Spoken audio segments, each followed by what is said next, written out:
kuliah Tasimul Qiraah wal Kitabah. Ya.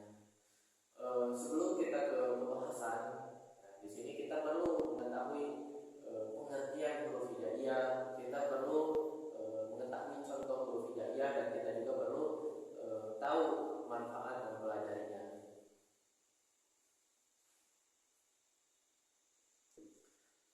Pengertian huruf hijaiyah itu adalah dasar untuk mempelajari Al-Quran, khususnya dasar untuk mempelajari bahasa Arab. Nah, huruf hijaiyah itu huruf-huruf yang digunakan untuk menyusun kalimat-kalimat dalam bahasa Arab. Hijaiyah itu berasal dari kata bahasa Arab yang artinya yang berasal dari al-hajah, artinya mengeja atau ejaan. Nah, sebelum kita ke pembahasan huruf hijaiyah, kita perlu mengetahui makhrijul huruf. Nah, makhrijul huruf itu seperti yang dikatakan oleh ulama bahwa semuanya itu ada 17. Nah, yang 17 itu akan dibagi menjadi 5 seperti dikatakan dalam qaidah makhrijul huruf sab'ata ahsan 'alal ladzi yaftaru bani tabar. Makhraj huruf sadayana 17 kitu saur ulama melambung jelas. Nah, kata ulama itu bahwa makhrajul huruf itu ada 17. Nah, yang 17 itu dibagi menjadi 5.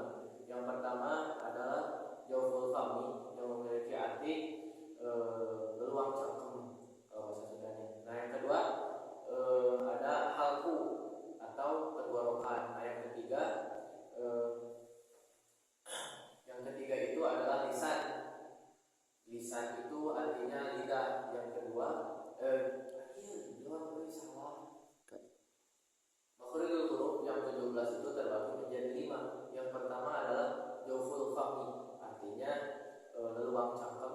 Yang kedua adalah halku, artinya adalah tenggorokan. Nah, yang ketiga adalah lisan. Lisan artinya itu lidah.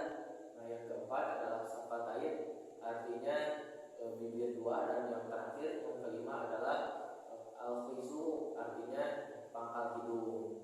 Nah, di sini saya akan membawakan contoh sifat huruf hijaiyah, yaitu huruf khin dan kho, yang dimana huruf khin dan kho itu berasal dari tempat yang sama, yaitu dari halku. Halku itu terbagi menjadi 3. Yang pertama adalah aqsal halku, artinya tenggorokan bagian pangkal tenggorokan, jadi tenggorokan bagian bawah. Nah, yang kedua adalah wasl halku, nah, artinya bagian tengah tenggorokan. Nah, dan yang terakhir adalah adnal halku, yaitu ujung tenggorokan, jadi tenggorokan bagian ini.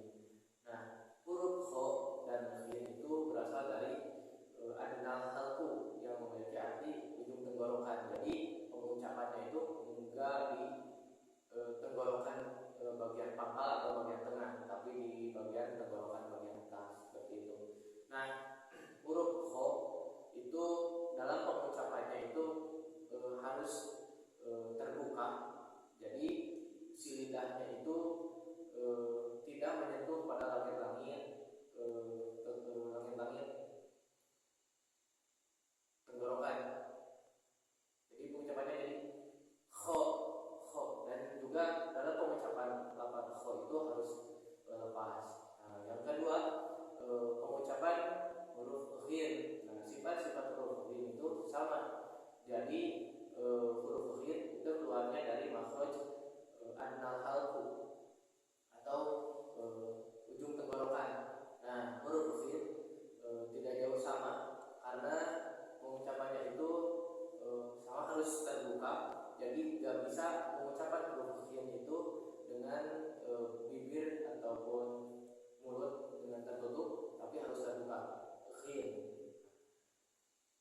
Terus pengucapannya juga harus jelas, seperti itu. Mungkin itu adalah contoh huruf hijaiyah, 2 contoh huruf hijaiyah yang berasal dari tempat yang sama, yaitu adnal halku atau ujung tenggorokan. Nah, kita